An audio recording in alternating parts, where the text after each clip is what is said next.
O Leviatã é uma criatura mencionada na Bíblia e que aparece principalmente em textos com sentido poético, figurado ou simbólico.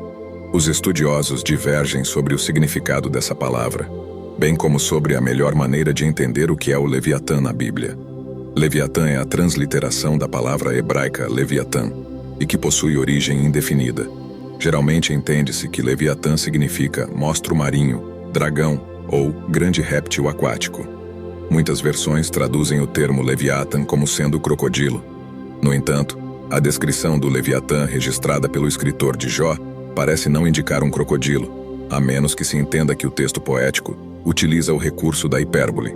Se já é difícil responder com exatidão qual o significado de Leviatã, mais ainda é conseguir concluir de forma objetiva quem era o Leviatã mencionado na Bíblia.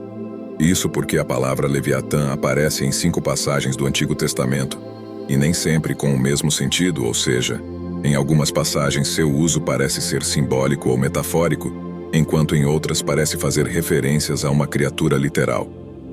Diante dessa dificuldade, surgiram diversas interpretações diferentes sobre esse assunto, que visam tentar responder o que é o Leviatã nos textos bíblicos. Alguns estudiosos defendem que as referências ao Leviatã devem ser entendidas como literais. Sob esse aspecto, alguns sugerem que realmente se trata do crocodilo. Outros defendem ser uma grande baleia ou algum tipo de monstro marinho.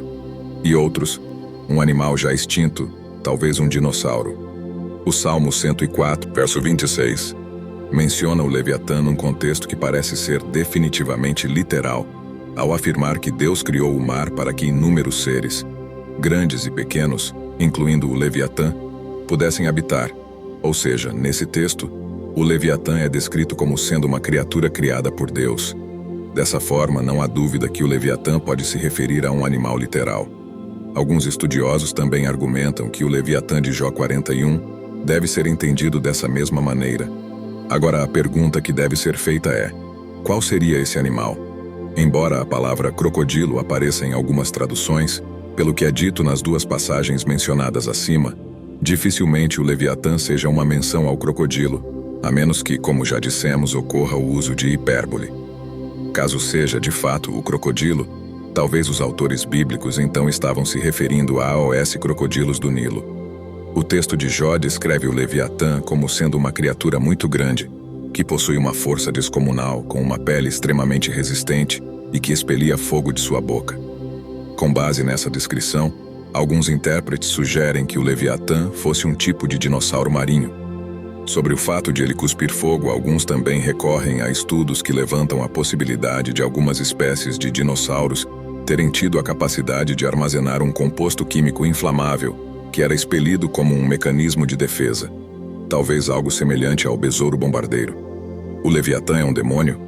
Não é correto afirmar que o Leviatã é um demônio, porém podemos afirmar que a palavra Leviatã aparece em algumas passagens bíblicas, sendo empregada de forma simbólica e figurada para representar a perversidade ou as forças do mal, principalmente para se referir ao modo com que os principados e potestades malignos atuam por detrás dos poderes políticos opressores.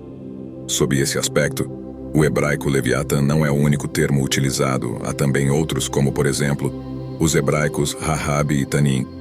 Para que esse uso fique mais claro, podemos usar como exemplo a referência de Salmo 74, verso 14, onde o Leviatã é uma serpente de várias cabeças, que no texto de Asaf talvez faça referência aos atos de Deus na criação, ou mesmo ao livramento dado ao povo de Israel na ocasião do Êxodo.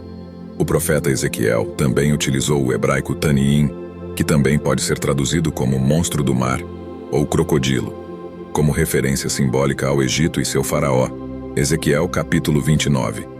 De forma muito semelhante na profecia do profeta Isaías, Leviatã também é aplicado como uma referência simbólica ao mal, Isaías 27. O Leviatã era uma criatura mitológica? Também não há como negar que nas mitologias dos povos do Antigo Oriente Próximo são feitas várias referências a um grande monstro que representava o caos. Algumas vezes tal criatura é descrita como tendo várias cabeças e com as feições semelhantes à serpente. Um exemplo de um monstro com essas características é o Lotã, uma criatura da mitologia cananeia que possuía 7 cabeças. Alguns estudiosos também tentam relacionar o Lotan com a deusa da mitologia suméria e babilônica Tiamat, que pode ser descrita como uma serpente marinha ou um dragão. Um material ugarítico que foi descoberto traz uma inscrição muito interessante onde se lê: quando tiveres matado Lotan, a veloz serpente, e colocado um fim na traiçoeira serpente, o poderoso ser com 7 cabeças. Essa frase faz referência ao triunfo do deus cananeu Baal sobre a criatura mitológica Lotan. Assim como no paganismo de Canaã o Baal era quem conquistava as águas ao derrotar Lotan, no paganismo babilônio Marduk era aquele quem havia derrotado a deusa Tiamat, que, como já mencionamos, era descrita como um tipo de grande monstro marinho. Nas mitologias desses povos, tais conflitos aconteciam relacionados a eventos da criação, ou seja, esses grandes monstros eram criaturas que se opunham à criação. A inscrição ugarítica mencionada acima, em parte, nos lembra a passagem já citada de Isaías 27, onde o profeta Isaías escreveu que: naquele dia o Senhor castigará com a sua dura espada, grande e forte, o Leviatã, serpente veloz, e o Leviatã, a serpente tortuosa, e matará o dragão que está no mar. Aqui podemos citar mais uma vez o Salmo 74, verso 14, onde o Leviatã é descrito como sendo uma besta que tinha várias cabeças, indicando, como já vimos, que esse texto possivelmente se trata de uma referência simbólica. Diante dessas informações, há quem defenda que o Leviatã, em alguns textos bíblicos, pode ser uma referência a essas criaturas mitológicas, não no sentido de validá-las, mas como um tipo de recurso literário utilizado pelos autores veterotestamentários com fins específicos. É certo que o povo de Israel, incluindo, é claro, os autores bíblicos, tinham conhecimento de tais mitos dos povos circunvizinhos. O que não podemos afirmar é se os autores bíblicos tinham em mente esses mitos quando fizeram referências ao Leviatã, principalmente no sentido simbólico e figurado. O que sabemos é que criaturas monstruosas aparecem lutando com Yahweh e sendo derrotadas por ele em determinados textos bíblicos.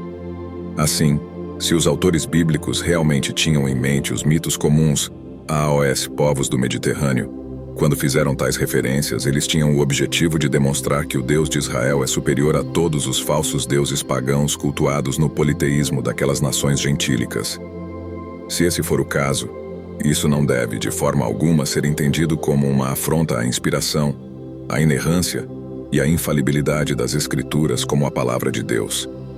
Os autores do Novo Testamento, por exemplo, também citaram a mitologia e a literatura greco-romana, não no sentido de encorajar a crença em divindades pagãs ou validar tais tradições, mas sim como um recurso poético e literário, com o objetivo de auxiliar o entendimento de seus leitores com figuras que lhes eram conhecidas.